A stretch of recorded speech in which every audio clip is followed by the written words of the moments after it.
If I wake up feeling refreshed versus not feeling refreshed, that impacts my day.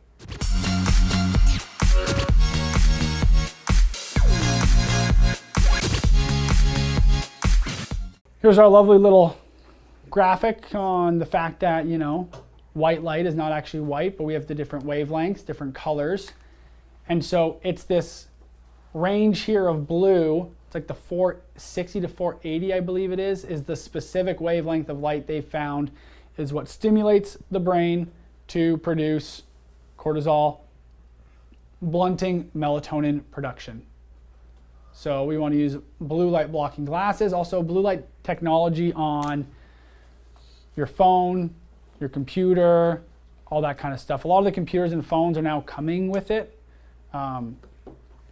My phone's back there. I'll show you later. There's actually a way that I know you can do it on iPhones. I have an Android, but you can actually change the whole filter of the phone to red. It's not just removing blue light. Yeah, like that. Yeah. Mine's even more intense. I went real dark with it. But it provides an additional layer. So try to get real aggressive with that.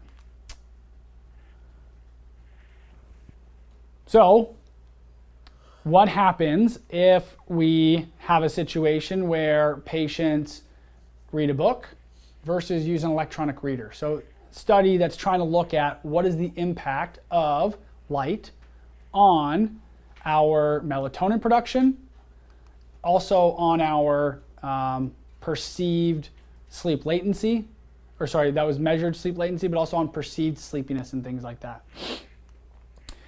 We found here, so here's our print book, which is going to have minimal light. You can see that melatonin starts to rise. So this is the sleep time, okay? Melatonin started to rise way earlier when patients were not using electronics, remained higher, and then, interestingly, it wasn't statistically significant, but it's a trend towards a sharper drop in the morning, which would allow a better cortisol curve to occur. The electronic book, blunted, you're still making melatonin, it's just blunted. And so this difference here, right, when we're at 50 picograms per ml versus 20 when we're trying to go to bed, that's a big difference in melatonin.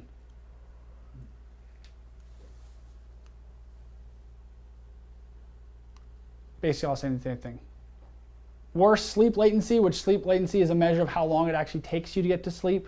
So that was measured in the lab, aka less melatonin, harder time actually getting to sleep. So then we have that study to say, okay, what happens when we have light versus don't have light? Then the other study to look at is, okay, well, what happens if we have light but we remove the blue light? Do we see a beneficial effect?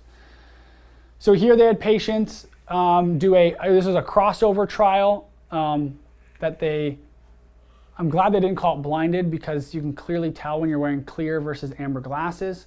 You do have to be slightly cautious about this type of stuff, because if any of these patients knew anything about blue light blocking glasses, they would know that when they put on the amber ones, that they've been told that the blue light blocking glasses improve their sleep.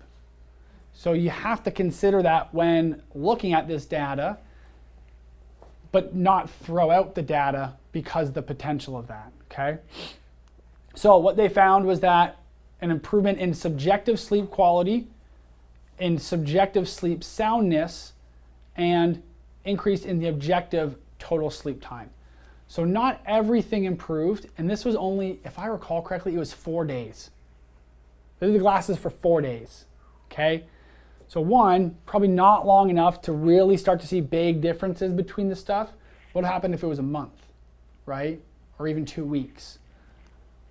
But there was a 3.5 to 5.5 week washout between the two to allow things to reset. So at least that was good. So interestingly, not a lot of objective changes. And so one of the criticisms in the article was, well, yeah, they felt better, but objectively their sleep wasn't better. I don't know about you guys, but what I really care about is how I feel. If I wake up feeling refreshed versus not feeling refreshed, that impacts my day. It impacts if I feel like going to the gym, if I'm gonna eat healthy, my mood, right? So that, I think, is an important aspect, is that the patient's self-reported. But again, the subjective aspect is the part that could be from the placebo effect of them knowing they were given blue light blocking glasses, and blue light blocking glasses improve their sleep quality, right? So you have to take it with a grain of salt, but understand what it could mean.